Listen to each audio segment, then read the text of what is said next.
Amen. Hey, can we give it up for battle drums, please? What is up, Spectrum? How are you guys doing tonight? Wow. Oh my gosh. Thank you, Nathaniel. Okay, so this ought to get you going. 2 words, change your life. Toasty, toes. There we go. Much better. I like that. Well, with that, I just want to let you know I am so excited to be here with you tonight. I love the weekend. Who's tired from the weekend still? It's been like 4 days, but is anyone just like still absolutely exhausted? I am. So with that, I just want to say this. I love the weekend, but I love Thursday nights more. I love Thursday nights so much. If you don't know who the heck I am, my name is Taylor. I get to be one of the pastors here at Spectrum. And if we've never met, if we've never had a chance to talk, I would really love to get to know you more. I'd love to hear your story because I believe that each of you, no matter who you are, no matter what kind of week or month or year you've had so far, I believe that each one of you has a story. I believe that each of you walked in here with a story, and that story is unique. That story is unique. It's unlike any other story, and that story is yours and yours alone. And as I've been prepping this week, praying and studying about what God wanted me to share tonight, I feel like he gave me this phrase, and it's that your story has power. Your story has power, and each of us has a story. And because it's your story, not someone else's story, your story has power because it's your story. Your story is unique, it's different. So for the rest of our time together tonight, I'd like to talk about your story. I'll talk about my story. So if you're taking notes, I'm calling my talk tonight, The Power of Your Story. If you have a Bible, turn with me to the book of Psalms. We're going to be looking at Psalm 107 tonight. Psalm 107 is a very long psalm. We're not actually going to be able to cover all of it. We're kind of going to be hopping around the psalm. But like I said, stories have power. As human beings, we are storytelling creatures. And what I like about Psalm 107, the psalm that we're about to read, is that it is filled with a couple different stories. It's like it's an anthology. Different stories, different word pictures. It helps us understand the same truth about who God is. But the psalmist, the author of this psalm, we don't know who they are, but this author knows that stories have power, and that's how they choose to communicate the truth with us. So that's what we're going to read tonight. And of course, if you do not have a Bible tonight, that's okay. No sweat. You can pull it up on your phone, or you can just simply follow along on the screen. But after this past weekend, I had the incredible privilege of getting to baptize quite a few of you. Let me just say this, as your pastor, there is no greater joy that I have in ministry than getting to watch you, my students, make a public declaration of your faith in Jesus. Like, truly, I just want to let you know that was such an honor for me. So thank you for allowing me to be a part of that. But over and over, as I was getting to baptize you, I heard story after story after story after story of, hey, my life was going this direction. My story was going this way. And then I met Jesus, and Jesus changed my story. Jesus changed the direction of my life. I heard that over and over and over and over again. And I've been convinced that our stories, our testimonies of what Jesus has done for us, those stories have power. Those stories have power. And yet for so many of us, we keep those stories to ourselves. We don't share that story. We don't share them. Like we understand, oh yeah, I know what Jesus did for me. When we're praying, we're having our quiet time, just like, oh man, thank you, Jesus, for what you've done for me. We know what Jesus has done, and yet we never tell anybody about it. We never share that story with anybody. We just keep that story for ourselves. And I don't know, maybe it's just because we're too embarrassed. Maybe we're too worried to share it with others. We don't know how people are going to take it. I don't know. But I do know that we tend to keep those stories to ourselves. And if that's you, if you in here, you know what Jesus has done for you, but you're too worried, you're too scared to share that story with someone else, I believe that this word is for you. And I know what it's like to be like, I don't want to share my story. I don't know how people are going to take it. This word is for you. So let's get started with our passage tonight. Psalm 107. Like I said, we're going to kind of be jumping around over different sections. We're going to read the first 3 verses here. So let's go. Verse 1. Give thanks to the Lord, for he is good. His love endures forever. Let the redeemed of the Lord tell their story. those he redeemed from the hand of the foe, those he gathered from the lands, from east and west, from north and south. Let's pray. Father God, I thank you for this family. I thank you for this community, God. You are doing a work, God, and I still, even after the weekend, God, I don't even know how to explain what you're doing other than the fact that you're doing something miraculous, God. I thank you that we get to be part of this fellowship, this family, and I pray that you would continue to move through us, God, that you would continue the work of revival that you started this weekend. I pray that we would not let that die out, as so many revivals do, God. I pray that you would continue it, that we would take our story, the story that you've given us. I pray that we'd take it and we would share it. And I pray that you'd help us just to focus in on what you want to speak to us tonight. In Jesus' name, amen. Our stories have power because our stories are actually stories of God's power. Our stories have real power when we share them because our stories are actually stories of what God has done for us. They're stories of his power.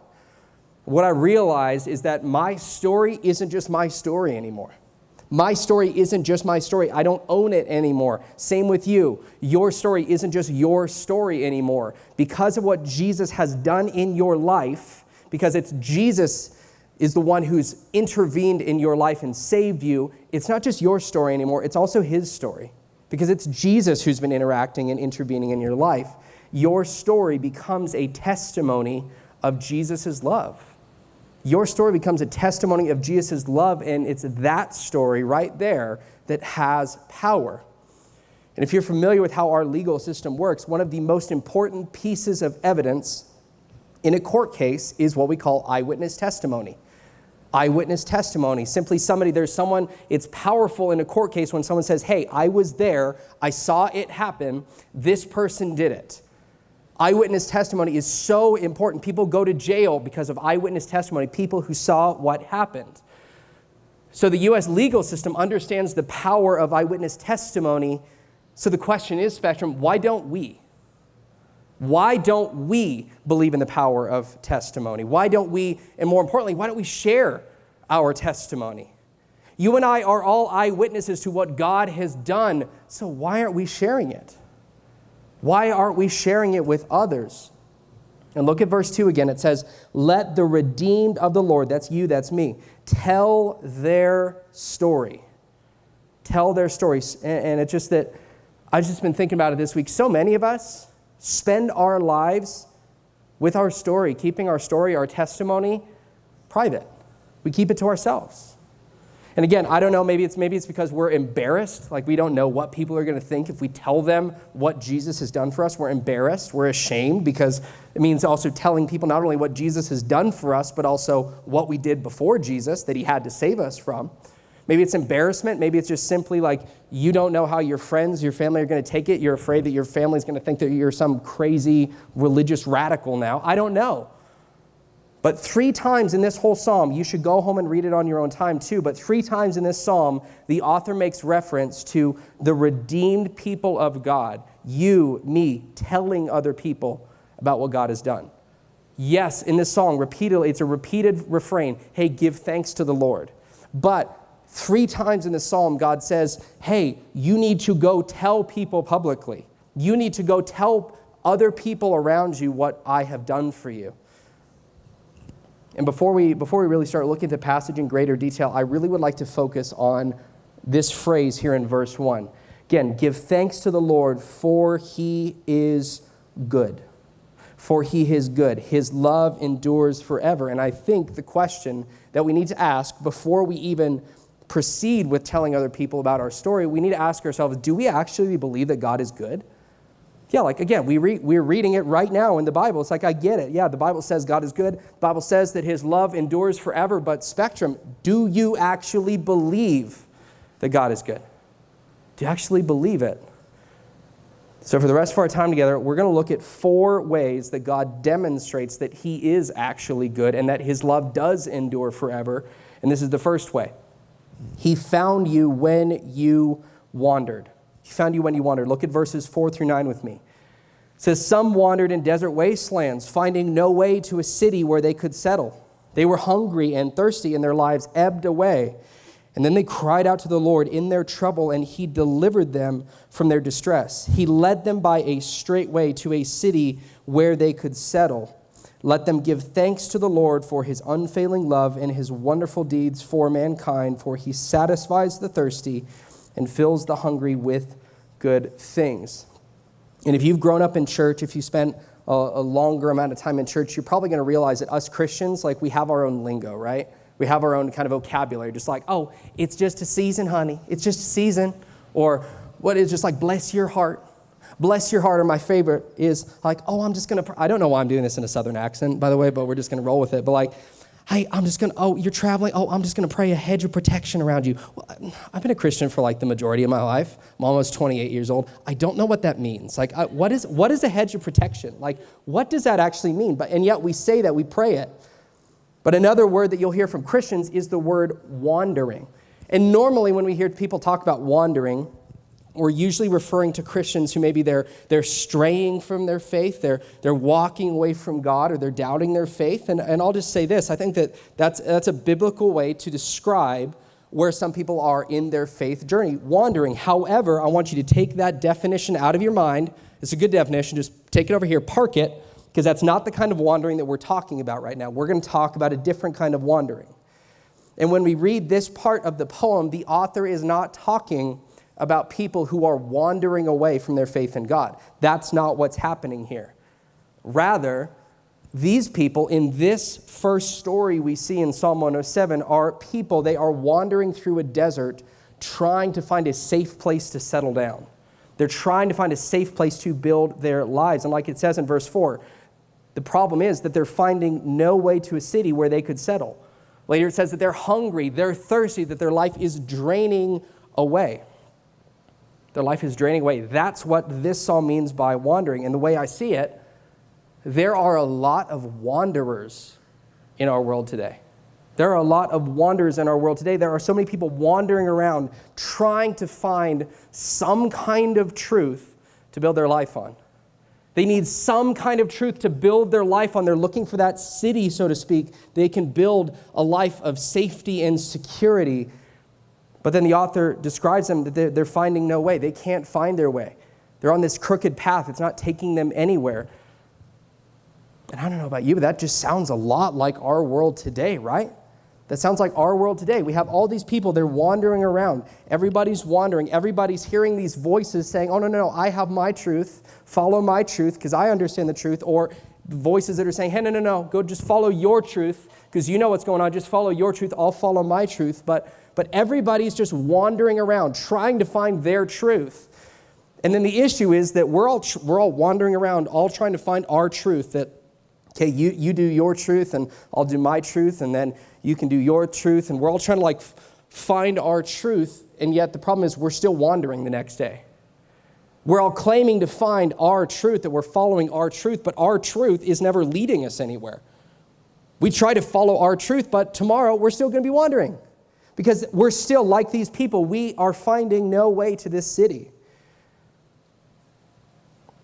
Maybe you're one of those people. Maybe you're wandering not from your faith, but just simply you are wandering, trying desperately to find what's true. You don't know what to believe. Everybody's telling you, follow your truth, but if you're being honest, you don't even know what your truth is. It's like, everybody tells me I need to just follow my truth. I don't even know what that is. I need somebody to help me find out what my truth is. And like the people in this poem, you're hungry, you're thirsty, and you crave to know what's actually true. You crave to know what's actually true. Just tell me the truth. Maybe you're asking, what is something solid that I can build my life on? Because when I tried to build my life on my truth, it doesn't work out. That's not a solid enough foundation to build off of. And Spectrum, I know that I'm speaking to somebody here, but if you keep trying to feed yourself with the world's lies, you're going to end up hungry tomorrow. If you keep trying to feed yourself with the world's lies, the world's version of truth, no matter how much of it you take in, you're still going to be lost tomorrow. You're still like these people, going to be wandering around. Stop feeding yourself with the world's version of truth. People need clarity. People need clarity, and that's exactly what Jesus gives us when we go to him. Because look at verse 6. It says, then they cried out to the Lord in their trouble, and he delivered them from their distress. He led them by a straight way, or you might say a clear path, to a city where they could settle. And then verse 9, it says, for he satisfies the thirsty and fills the hungry with good things. So if you feel like you're stuck, you feel like you're wandering around for something that's true, you're desperately just like, I just need to see something that's true. I just need somebody to tell me what's true. I'm not asking you to come to me. I'm not saying, hey, Spectrum, follow Taylor's truth. No, go to Jesus. He's the only one offering real truth. See what he has to offer. See, and I promise you, I guarantee you this, that if you go to Jesus, you ask for his truth, he's going to show it to you. And you're going to see that his truth is radically different from anything else that this world has to offer. Radically different. And if you're in here and maybe you know Jesus, maybe you have been following Jesus, you are building your life on his truth, tell somebody about it. Please tell somebody about that truth. They need to hear it. The clarity, the wisdom, the truth that they may be looking for is the truth that you have. Maybe the clarity that they need to follow Jesus is the truth that you're holding on to and not telling them about. Your friend may be wandering right now. Your friend that you're sitting next to may be wandering right now, and you have the answer. Why wouldn't you tell them? Why wouldn't you tell them? And I'm reminded of this in John 4. You probably know the story where there's this Samaritan woman, and she's got a very broken past, but she's out there. She goes to the well like she normally does. But this one day she meets Jesus. And her life is radically different after that moment. But this is what's incredible, is that after she meets Jesus, after her life is changed, she has a new story because of Jesus. What does she do? She books it back to her village to tell everybody else. And a revival broke out in her village because based on what she said, based on her story of her meeting Jesus, the rest of the village ran out and wanted to meet Jesus too.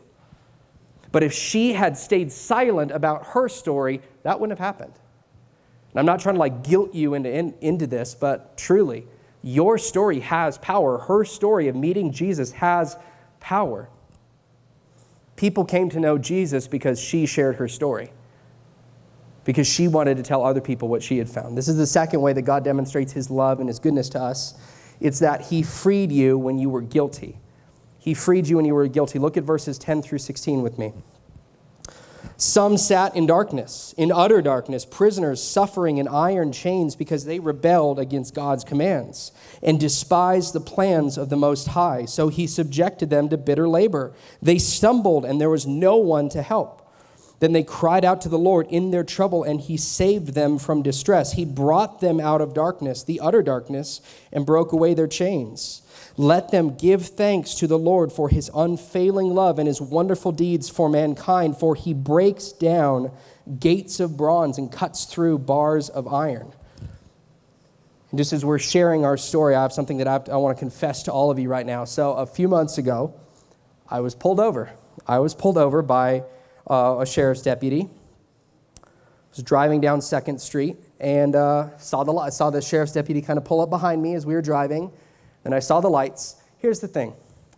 I knew that I was busted because my tags were expired. In fact, they were very expired. I'm not saying that's a good thing. Don't be me. My tags were expired. I knew they were expired. I had been planning to go to MVD to update my registration, but I didn't. So anyhow, I get pulled over. As soon as I see the lights, I know I'm busted. Oops. And when she walks over to my window, it's like, hey, do you know why I pulled you over? My answer is, yeah. Is it my tags? She's like, yeah, it's your tags. And I was like, I know. The fact is, I was guilty. I knew it. I was busted. There was nothing that I could do in that moment. I knew, well, the jig's up, guys.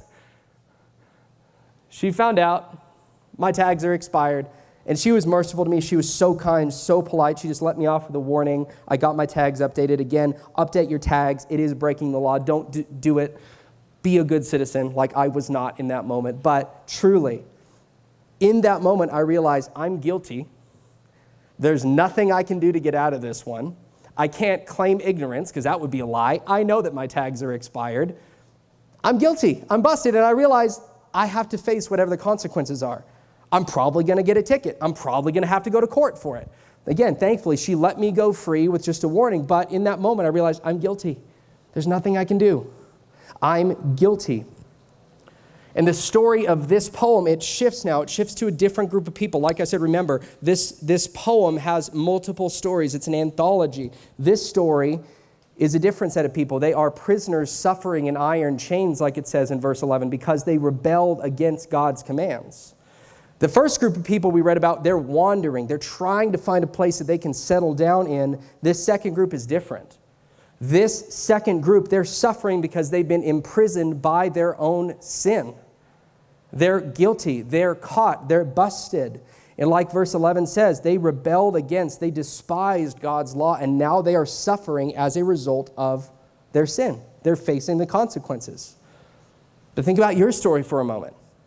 Think about your story for a moment. Maybe in your case, it's a previous chapter of your story. You can look back at it. Or maybe for you, if you're being honest, that's your current story. Your current story looks like this. And I don't know what might be imprisoning you. I don't know what that sin is. Maybe for you, it's you have a habit of lying, and now your parents have caught you in it. I don't know what it could be. Maybe it's you keep sneaking out of the house. You just got busted doing it. I don't know. Maybe it's that you keep sleeping with your boyfriend, your girlfriend. But either way, you're caught in this habit of sin, and you don't know how to get free. You're caught. You're stuck.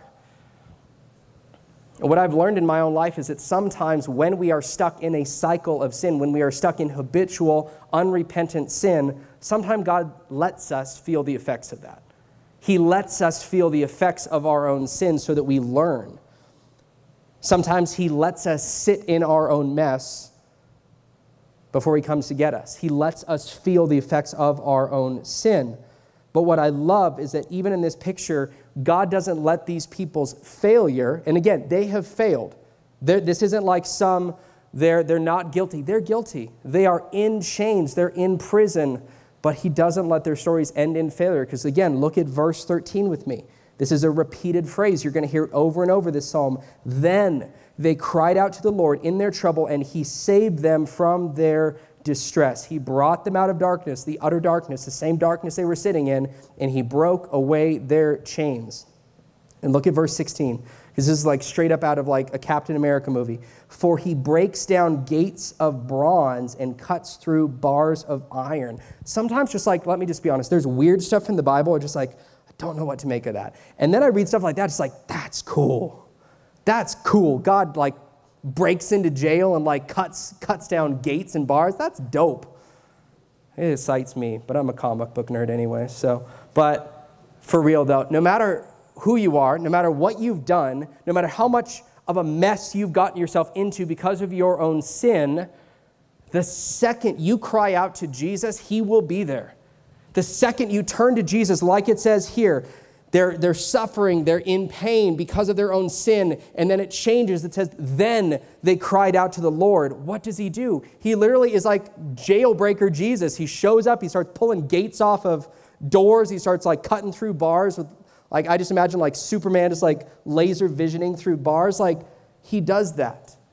In this story, when they turned to Jesus, even though they were guilty, even though they had screwed up, He showed up when they asked Him for help. When they turned to Him in that moment, He showed up. And I know that there is somebody in this room right now that you feel trapped in your own sin. You feel trapped. You resonate with these people. You feel like you are imprisoned to your own sinfulness, to those habits, those cycles of sin that you cannot seem to get free of. My friends, if that's you, just cry out to Jesus. You can pray to Him right now. Jesus, save me. I don't want to live like this anymore. I don't want to do this anymore. Because each time somebody does that in this poem, each time somebody who's suffering and hurting, they cry out to Jesus, He shows up. He shows up to rescue them. That's what happens every time, because saving sinful people, that's just what Jesus does. Saving sinful, stupid people like you and me who get ourselves into mess after mess after mess, saving them and saving us is just what Jesus does. That's just what He does. He saves sinful people like you and me. Because I was thinking about this today, is that you might know the story of the thief on the cross who was crucified next to Jesus. We don't know his name. But there are two thieves, there are two criminals that Jesus was crucified with. And most likely, this man was not just a thief, he was probably also a terrorist, he was probably a murderer. But he was on that cross, unlike Jesus, he was on that cross because he was guilty, because he had done something. He was facing the just consequences of his sin. But look what happens next. This is out of Luke 23. It says, then he said, the thief said, Jesus, remember me when you come into your kingdom. And Jesus answered him. Jesus answers this guilty man. He says, truly I tell you, today you will be with me in paradise. Just like the people in this poem, this man was guilty. He was guilty. He wasn't on that cross by accident. That wasn't by mistake. He was a criminal. He was caught, and he was facing the consequences of that. And yet, because in his last moments he cried out to Jesus, he died a free man. He died a free man, spiritually speaking. And the good news that I'm excited about, out of all the people that I'm excited to meet in heaven, I'm excited to meet this guy. Because guess what? Because he cried out to Jesus, even in his last moments on this earth, you and I, when we go to heaven, we're going to be worshiping Jesus together with him. He is a perfect example that no matter how guilty you are, no matter what you have done in your life, no matter what kind of mess, what kind of sin that you have trapped yourself in, Jesus will come and free you from it. No matter what your story looks like right now, no matter what you are caught in, Jesus is here to free you of that sin. And if that's your story, if you resonate with that, then my friends, tell somebody about it.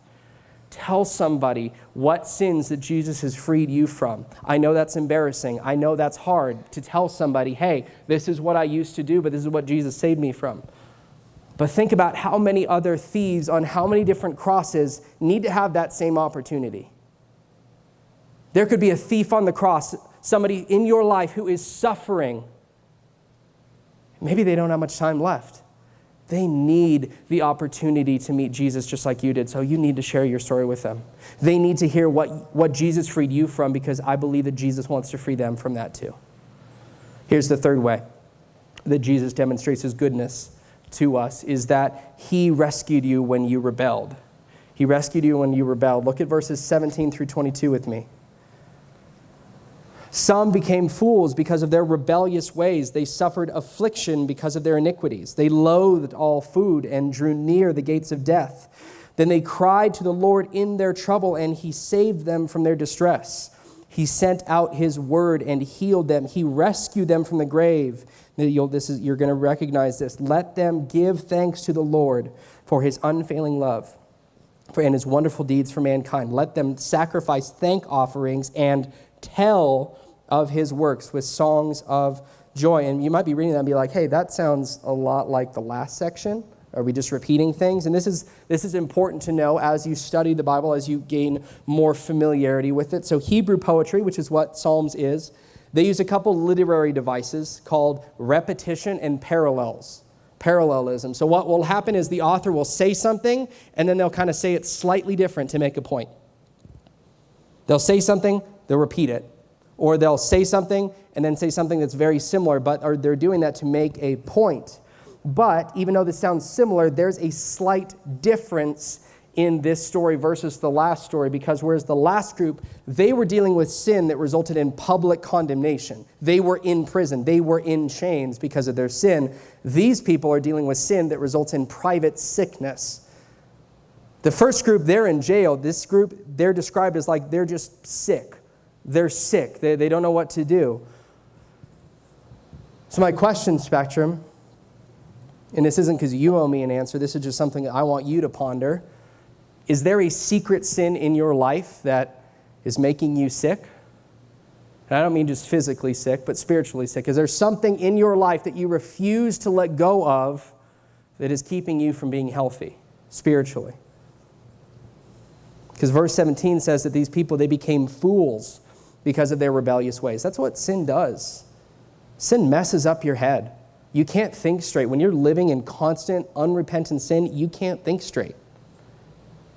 because of those rebellious ways. And it says that they suffered affliction because of their sin, even to the point that verse 18, they loathed all food, and that they drew near to the gates of death. This is a really poetic way of saying that they're suffering. They're spiritually sick. They don't want to go on. They're feeling just depressed, and they don't want to keep living.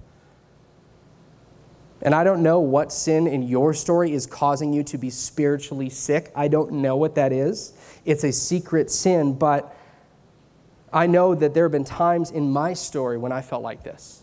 I know that there have been times in my story when I felt like this because it says, David says this in Psalm 32. He says, when I kept silent about my sin, my bones wasted away through my groaning all day long. For day and night your hand was heavy on me. My strength was sapped as in the heat of summer. My friends, this was my story. This was my story. I had secret sin in my life that I refused to let go of, and as a result, I felt spiritually sick. I didn't want anything to do with Jesus. I didn't want to be at church or Spectrum. I didn't want to read my Bible. I didn't want to worship. I didn't want to do anything. I felt sick, spiritually speaking. The reason was because I was holding on to secret sin in my life, sin that nobody else knew about. My friends, I just say this as somebody who's been a Christian a long time. Too many stories are ruined by unrepentant sin. I've seen too many Christians who I watch their potential go out the window because of secret sin in their life that they refuse to let go of. And this is important. This is important no matter what your story looks like, no matter how long you've been following Jesus. I need you to understand this. Sin cannot steal your salvation.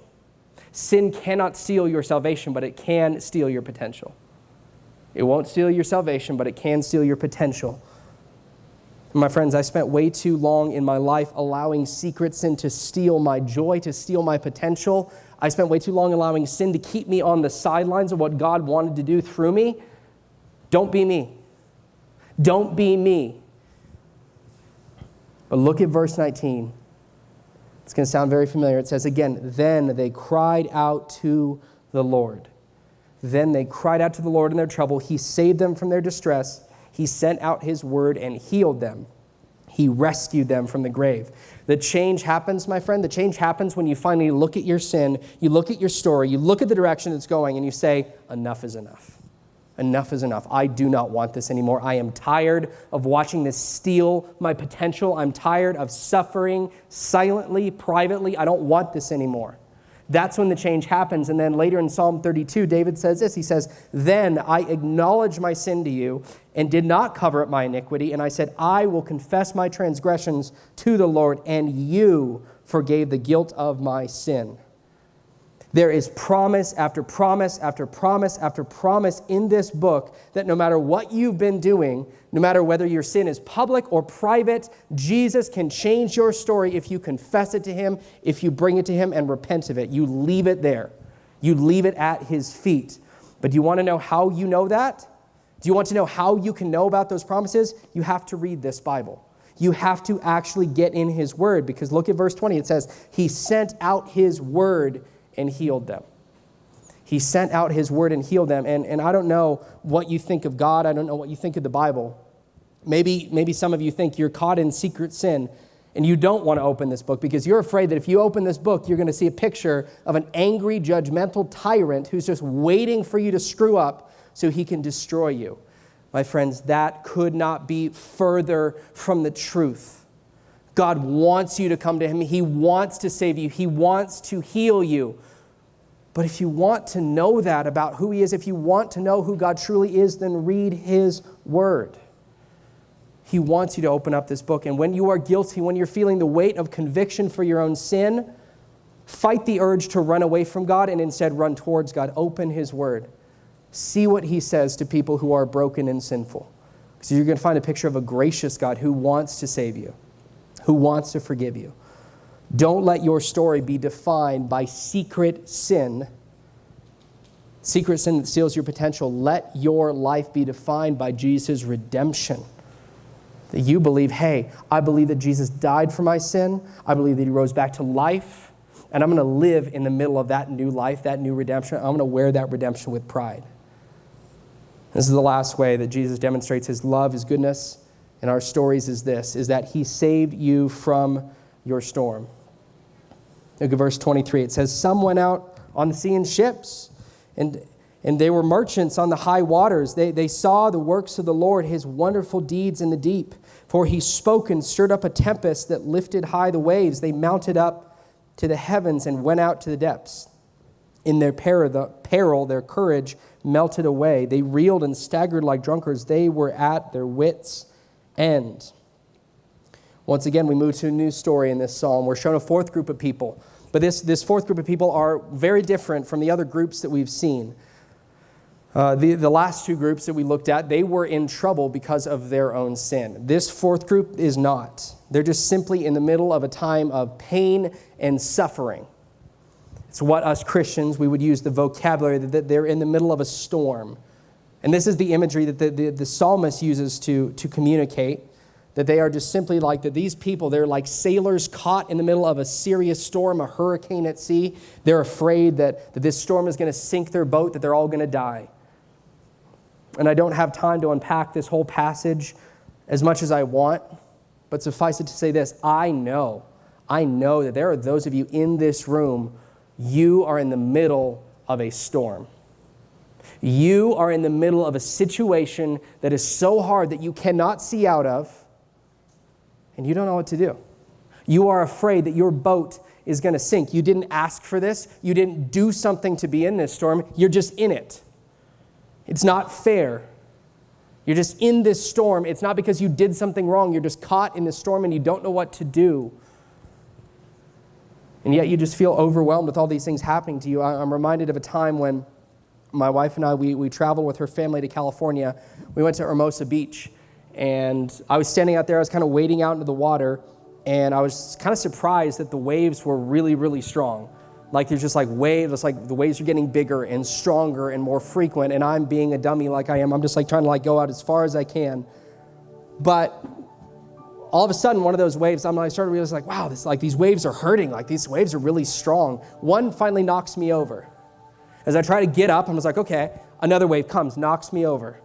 Try to get up again. Wave knocks me over and over and over. And I don't know what storm you may be facing, but maybe you resonate with that. Maybe that's what the storm feels like, that you're just trying to stand up, but it's just wave after wave after wave after wave. Something keeps happening. Something keeps happening. Just when you're about ready to get up, another thing comes and knocks you down. That's how these sailors feel. That's how these sailors feel. This psalm is very clear on what you're supposed to do if you want to survive it. Because I don't know what your storm is. You do. You do. But this psalm is very clear on what you're supposed to do to survive it. Because look at verses 28 and 29. It says again, then they cried out to the Lord in their trouble, and he brought them out of their distress. He stilled the storm to a whisper. The waves of the sea were hushed. My friend, stop trying to calm the storm on your own. Stop trying to calm your storm on your own. You're only going to drown. If you want to make it through this storm, you're not going to make it through on your own strength. There is no way. Storms are bigger than you are. You can't make it through on your own strength. Maybe that storm that you're facing, maybe it's that your parents sat you down this week and said, hey, we're getting a divorce. Maybe for you, that storm is that you or somebody in your family just lost someone that you loved. Somebody that you loved died and they're not here anymore. That's a storm. Maybe for you, it's your parents, or maybe you lost your job and you're trying to figure out, how am I going to have income? How am I going to pay for things? I don't know what that storm might be, but I do know that many of you are in the middle of one right now. My friends, I don't have a way out of your storm. I don't have 5 steps to get out of a storm. All I can tell you is that it's time to cry out to Jesus. It's time to cry out to Jesus, because it's what I love. It's a story that even people who don't follow Jesus know about. It's in Mark chapter 4.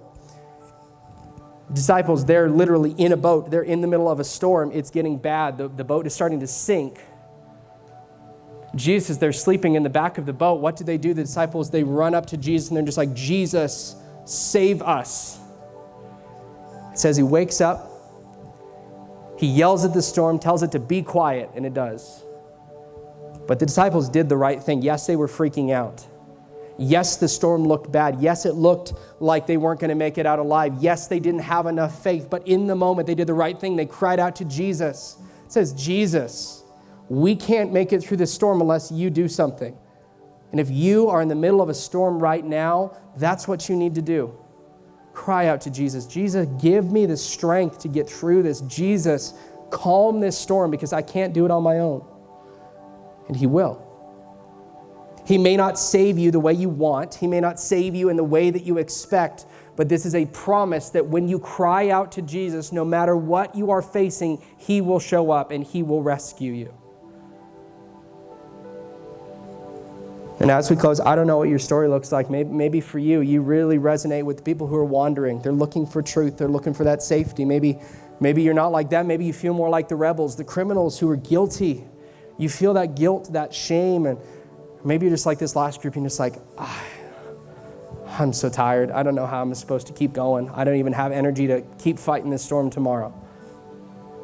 The answer is the same in each of those situations. All you need to do right now is cry out to Jesus. Say, Jesus, I need you. I need you. I can't do this anymore. And what I do know is that every time in each of these situations that somebody cried out to God, he showed up. God showed up. No matter who you are, no matter what you've done, no matter how big of a mess you've made of your story, if you cry out to Jesus, he will show up. That's a promise. And no matter what your story looks like, there are people in this world who need to hear your story because your story does have power. You may think, I don't have a crazy testimony. I've just been going to church my whole life and I raised my hand at the weekend and I wasn't really involved in anything crazy. That story has power. I don't know what your story is, but it has power. And there are people in this world who need to hear it because I believe that when you speak, when you share your story, like the Samaritan woman, other people are going to come to Jesus through that. So don't sit on that story anymore. Don't keep it to yourself because that story doesn't belong to you anymore. It belongs to Jesus. It's a testimony of what he's done for you. So tell people about it. Let's pray. Father God, I thank you so much for this family. I thank you for what you've done for me. I was just struck even this week of what you've saved me from. I thank you for that, God. And I thank you for what you've done in the lives of the people here, the students here, God, that you've saved them from themselves. You've saved them from the storms in their life, God, and you will continue to do that. And I pray that even as we leave tonight, that we would cry out to you, no matter where we are at in our story, that we would cry out to you. And for those in here tonight who they need to cry out to you because they need you to save them from themselves, I pray that during worship that they would do that. They would just say, Jesus, save me. I need to be saved. And we thank you that when we cry out to you, God, you show up. In your holy name, God, amen. Let's worship.